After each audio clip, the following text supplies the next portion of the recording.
voters' wishes as they perceive it, while the policymakers are making that sausage. And then, at the end of the process, to recommend to the voters how we believe, as a budget committee, they should vote either for or against the proposed budgets.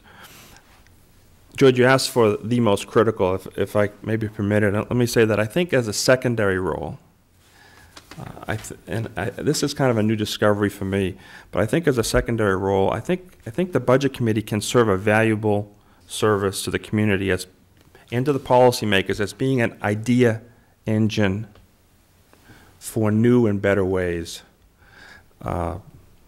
to finance school and government services. And being that idea engine helps, I think, can help to offer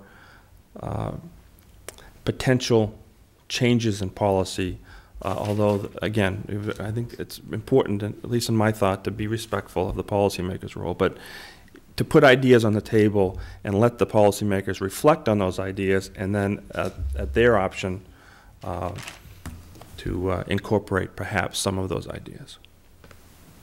Thank you. And Don? Yes. As I understand it, the question is basically, what is our function? What is our most important function, and what role do we have? And I think it's really an issue of due diligence.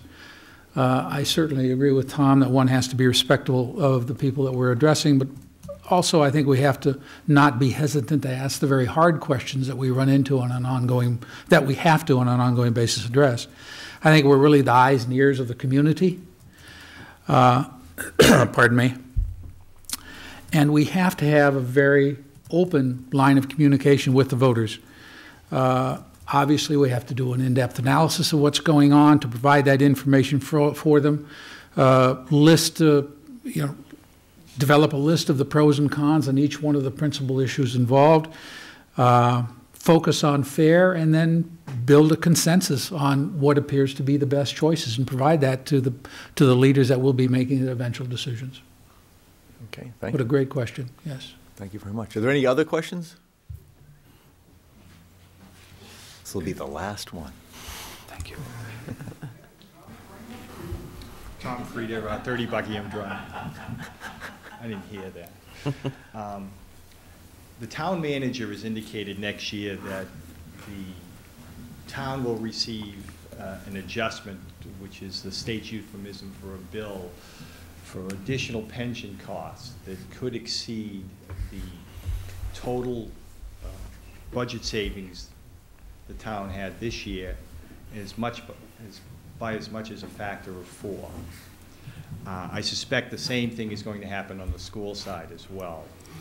So given that you may have as soon as you get elected, you may be faced with up to $1 million in additional costs for next year's budget, what proposals do you have, or will you suggest to the town council and to the school board to compensate for that, either cost reductions or tax increases?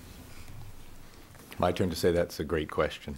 Deb, let's start with you on that one. Didn't I just start? No. I don't know. I thought Mark did. Nice try. $5 though. Okay. $1 million is a lot of money regarding pension, because that's not something that you see every day working for you and your tax dollars out on the street. Unfortunately, I don't have all the facts in front of me, so I'm not going to make an on-the-spot decision. However, once we do have all the facts, once we do look at everything, and you had made mention in your question about where we're going to cut for the $1 million. I hear a lot of cutting. I'm not hearing revenue raising. I'd like to hear more of those types of sources. Again, I'm in agreement with Mark. We need to be planning for those huge additional costs that are imperative in finding the sources of revenue that will supplement, so we won't have to cut in other areas. $1 million is a lot of money. So right now I don't know all the facts on that. but just from a general perspective, that's how I would answer that question. Thank you. Tom? Well, let me continue on that same line. I've been published in the local newspaper and have testified before the council during the budget season that I'm a strong supporter of making a large investment in the area of development of our industrial spaces up near the airport. That's the revenue generator that I believe Deb is referring to. We know that industrial development is the lightest impact on services going back out. So revenue is coming. You look at positive development, neutral development, and negative development. Residential development is tax negative. For example, if you put 2 children in school and you're paying out $15,000, $16,000 to the school in taxes, I mean, drawing from services, but you're only paying in maybe $7,000 to $9,000 in taxes, then you can see that's a tax negative.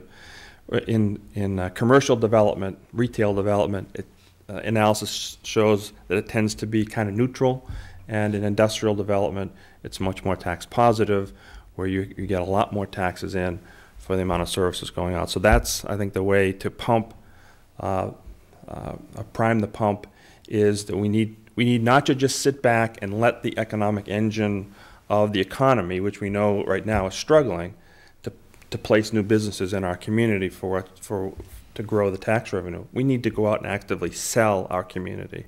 We need to treat it like a business and market it. It's unused capacity, and we need to be a lot more proactive and be willing to make the investment to spend the $10 to get the $20 back in return in terms of revenue to the community to help pay for those things. What Tom mentioned is true, it's coming, but it's just one of several bites that we're going to be getting in the future as the draw on our expenses continues to grow. One is, for example, we're out of salt and sand this year. It's gone. The budget's gone. So that's a smaller item, but right now the town council and the town manager need to be negotiating what services are we not going to contribute to for the rest of the year, so that we can go out and buy more salt and sand, or are we going to make a decision that we're going to stop salting and sanding the roads? And that's an option as well. Probably a less likely option, but if the option is to go out and overspend the budget on salt and sand, that means we have to underspend on something else. We're going to have to spend less for some service. We're going to have to not hire somebody. We're going to have to stop this program or reduce that program. That has to be put on the table, and we ought to be talking about that now, not waiting until June 30th to see how things turned out. And I think the same thing with what Mr. Frieda brought up. It's time now to be talking about those things that may have to be sacrificed in order to make room for those pending increases that are coming. Thank you. Don? As Deb advised, I have to agree with her. I'm not familiar with all of the details of this situation, but it strikes me that every town, just as every organization, runs into expenses that they don't anticipate. And it seems that it's one of those things that you have to find the sources to pay, and it's not an issue of choice in the matter. Looking at the legal implications, certainly, to find out whether it's an obligation that you have to live with, et cetera. Is it fair, and should we do that, that sort of thing. All that said, once everything's said and done, you got to find the money someplace, somewhere. I certainly like the idea of generating additional income versus going off and cutting and chopping to fit that obligation. Again, that said, it seems to me that, and we used to deal with this in the business world as well, there were things such as contingency funds that you addressed, so that when the fit hit the shan, as they say, there was some place to turn. You could say, yes, we have money that's set aside for these eventualities that we didn't anticipate. And it seems to me that if we don't do that, because that's just common good business practices, then we're really missing the boat, and we're going to be behind the power